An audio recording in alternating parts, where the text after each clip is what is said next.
Selamat pagi, Assalamualaikum warahmatullahi wabarakatuh. Berjumpa kembali dengan Budi Rarjo di Padepokan Budi Rarjo. Kita mulai dengan ngopi dulu.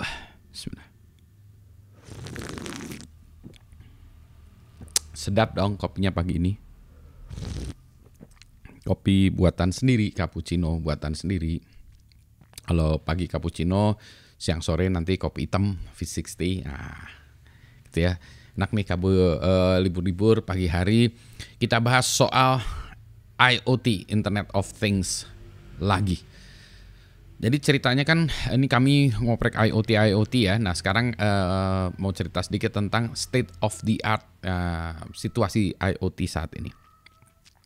Yang pertama adalah sebenarnya IoT itu kalau dalam kacamata saya ya kita bagi menjadi 4 komponen aja. Kalau secara arsitektur itu 4 modul gitu ya, 4 modul atau 4 elemen, 4 komponen. Yang pertama adalah computing platform. Nah, computing platformnya itu adalah otaknya yang memproses semuanya ya, computing platformnya. Sekarang itu computing platform menurut saya sudah solve, tidak ada masalah ya. Kita punya tempat untuk melakukan pemrogramannya, codingannya dan seterusnya untuk melakukan algoritma itu ada banyak. Kalau dulu mulainya kalau orang-orang kan menggunakan Arduino ya, kalau sekarang saya menggunakannya adalah ESP32. Mana ESP32 ya? Yang awal-awalnya ESP8266, ESP8266 buatan Espressif ya. Ini yang paling murah, ini Node MCU D1 mini, ini yang paling murah ini ya. Terus meningkat terus sekarang ESP32 gini. Ini sebenarnya ini ada boardnya aja tapi modul utamanya sih ESP32 kayak gini. Nah ini sudah solve. Kalau mau meningkat lagi ya bolehlah pakai Raspberry Pi atau apanya, tapi gini itu udah cukup ya, sudah cukup murah meriah dan cukup bisa. Yang ini aja sudah bisa kami gunakan untuk sensor temperatur humidity gitu ya. Sederhana ini udah bisa nih 50.000 atau kurang sekarang, udah bahkan kurang, murah sekali ya. Jadi ini computing platform pretty much solve. Ini SP32.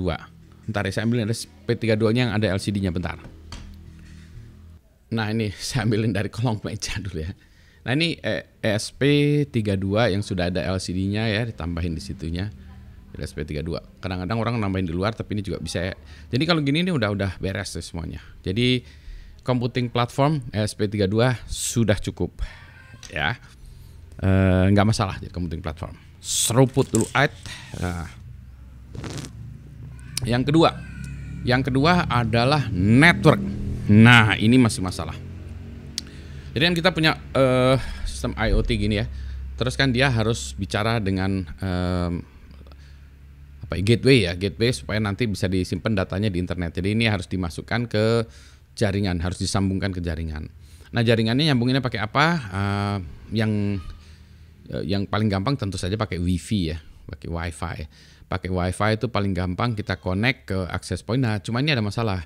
Kalau sensor ini kita pasang di tempat yang jauh, di remote area, kalau misalnya kami itu ditaruh di laut gitu ya, nggak ada Wi-Fi atau kejauhan dari Wi-Fi. Wi-Fi itu secara teori bisa 100 meter, tapi kalau biasanya teori gitu ya, nanti in praktek kurang dari situ. Jadi kalau di atas 100 meter udah nggak akan bisa gitu, jadi nggak bisa gitu ya. Yang kedua Wi-Fi itu juga boros energi, jadi itu boros energi. Bluetooth lebih dekat lagi. Sehingga solusinya yang sekarang sedang dikembangkan rame-rame sama orang-orang itu adalah dengan menggunakan LoRa. Sebentar, port LoRa saya ambil.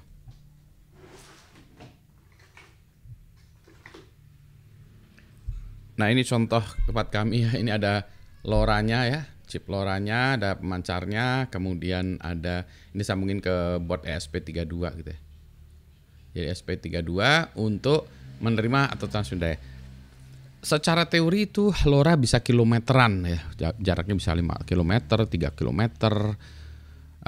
sehingga bisa jarak jauh. Jadi kalau kita taruh di laut, di hutan, nah ini masih bisa ya. Hanya masalahnya dalam pengalaman kami ini masih masalah. Yang ini, this particular device, perangkat yang ini, itu kalau kami tes paling jauh ya, line of sight lurus itu 300 meter. Jadi 300 meter masih bisa, lepas dari itu nggak bisa sih, ini udah hilang sinyalnya. kata orang-orang ini powernya harus dicuning lagi ya, di sininya di boost, diperkuat ya. Power di sininya sampai batas maksimal yang diperkenankan gitu. Nah, bisa lebih jauh lagi, tapi itu belum kita coba. Jadi ini ya. Nah, jadi network masih masalah, teorinya tidak, realitinya masih masalah. Sehingga nantinya mungkin ya kalau ada beberapa sensor terhubung ke dengan LoRa, ada satu LoRa gateway, dari LoRa gateway ini baru disambungkan ke jaringan internet, mau pakai wired atau dari gateway-nya kan sudah mungkin kalau udah di darat ya bisa ke gateway, wired atau dengan yang lain. Atau kalau misalnya masih jauh juga pakai Starlink juga bisa ya. Jadi network sekarang masih masalah, teorinya tidak, kenyataannya masih masalah. Jadi yang komponen kedua masih diulik. Komponen ketiga adalah power. Jadi kalau kita punya kayak gini, nah listriknya dari mana? Listriknya kecil sih, ini listriknya berarti yang paling memungkinkan adalah dengan menggunakan baterai. Kalau ada listrik satu daya biasa mah kasih charger juga udah beres ya, kasih charger kayak adaptor ya, charger beres ini sebetulnya. Udah beres tuh kalau itu ya di rumahan segala macam yang ada akses listrik nggak masalah. Tapi kalau enggak gimana? Berarti harus pakai baterai. Nah, baterai kalau di remote area baterainya harus di charge. Nah, charge dengan apa? Nah, kalau dulu pusing, kalau sekarang ada solar cell. Lagi-lagi secara teori gimana? Nah, secara teori bisa, secara teori. Secara praktek udah saya buktikan bisa. Kalau solar panelnya 50 watt ya, 50 watt tuh ukurannya berapa ya? Mungkin 60 cm kali 60 cm lah gitu ya. Gede jadinya. Terus pakai baterainya aki mobil, aki mobil gede banget ya, nggak segede aki mobil, aki motor gitu ya, aki motor bisa. Jadi solar panel 50 watt, aki motor, terus digunakan untuk tadi ya ini ada sensor-sensornya, masih bisa. Saya belum menghitung wattnya berapa ya untuk satu itu, kan harus dihitung secara teori dan juga diukurnya. Saya lagi membuat mengukur arusnya ya, kan saya tahu voltnya, saya ukur arusnya juga. Ini lagi membuat alat ukurnya supaya saya bisa tahu pemakaiannya berapa, sehingga saya tahu berapa daya yang dibutuhkan oleh satu board yang ada sensornya. Anyway, jadi gede itu bisa, nggak masalah. Jadi kalau saya taruh katakanlah di tempat pertanian yang ada tanahnya ada, itu solar cell yang gede itu cukup. Cuma saya belum tahu ya, yang itu kan overkill ya. 60 cm kali 60 cm kalau hanya untuk mempower ini kan kegedean ya, pakai baterai kegedean, tapi bisa ya. Nah sekarang saya lagi memproses untuk mengecilkannya. Saya kecilkan waktu itu ke 10 watt dengan baterainya belum ya, baterainya berapa saya lupa ya, masih nggak jalan. Jadi saya masih mencoba mengecilkannya, coba kali cari yang 20 wattan ya, 20 watt dulu. Terus baterainya juga mungkin nggak bisa, waktu itu 2 kayaknya. Belum saya coba ya, baterainya itu banyak. Kalau baterainya mau saya coba mungkin minimal 4 baterai yang rechargeable yang gede gitu ya, rechargeable yang 4,2 volt ya. Mungkin 4 biji itu mungkin masuk akal, jadi baterainya 4 gitu. Tapi itu belum dicoba ya. Kalau nggak 4 ya berarti di atasnya 8 mungkin ya, 8 baterai baru rechargeable-nya itu yang kecil. Jadi sebetulnya ukuran besar berjalan ya, kita we want to shrink it down, pengen kecilin kecil gitu ya. Sehingga bisa menjadi ya reasonable ya. Kecil itu supaya space-nya, tempat ruangan dibutuhkannya nggak banyak dan juga harganya murah ya. Hanya saya nggak yakin soal baterainya ya. Kalau aki motor tuh udah ini ya lama lah ya. Kalau baterai saya belum tahu. Kalau sering di charge gitu ya, apakah ngelembung gitu ya.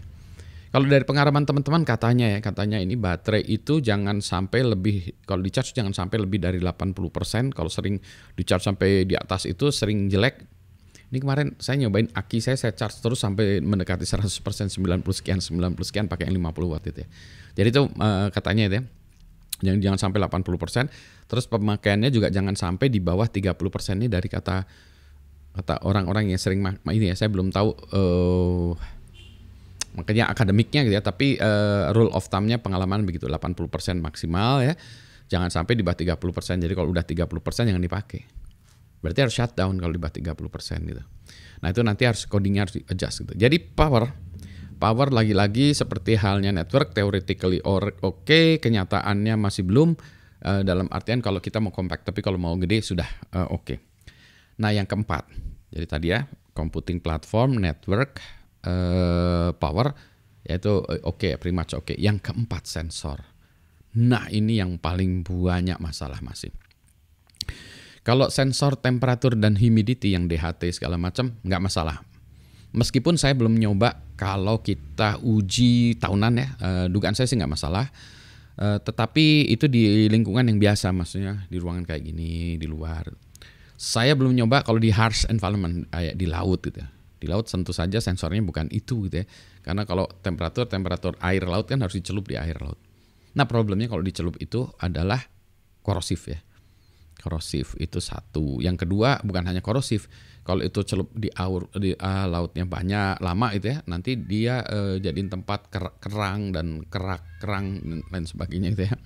Karang.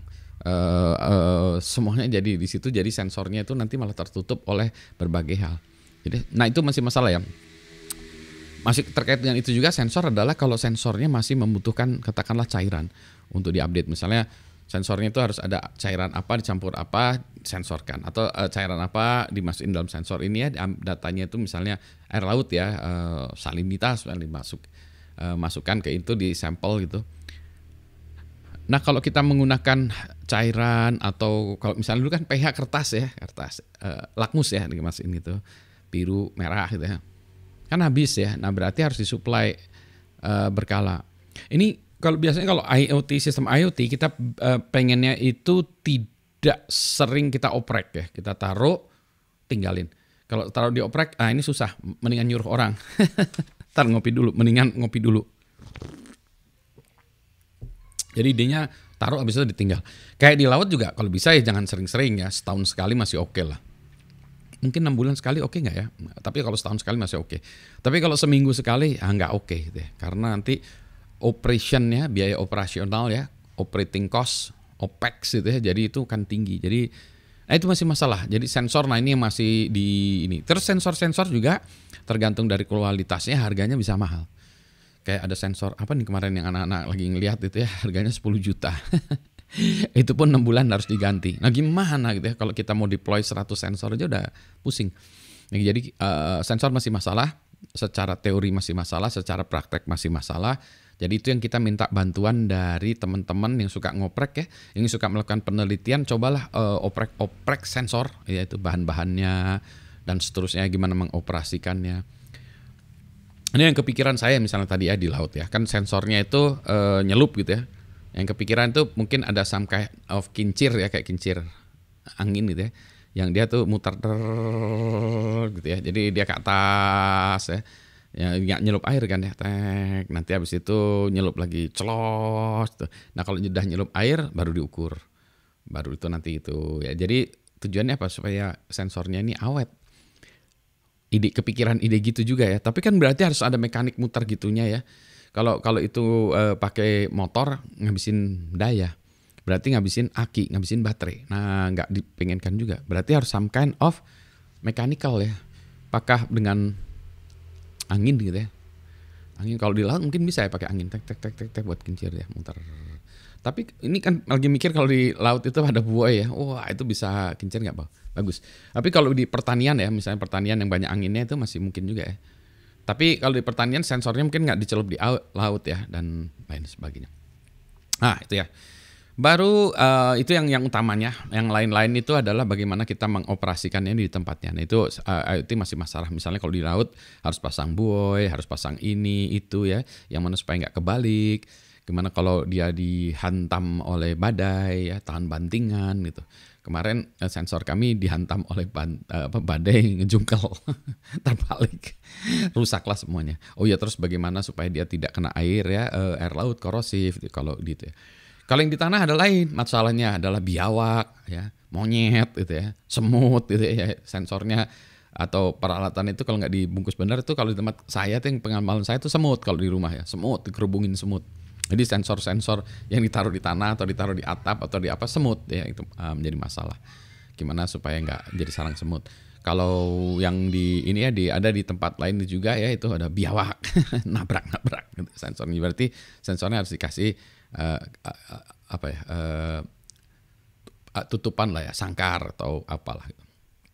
Anyway, yang kalau itu lain lagi ya, itu kalau itu nanti masalah satu yang masalah praktikal.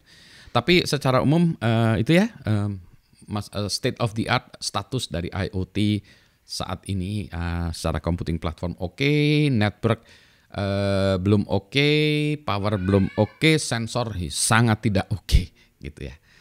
Itu dulu kopi oke. Selamat pagi. Assalamualaikum warahmatullahi wabarakatuh. Sehat semuanya ya.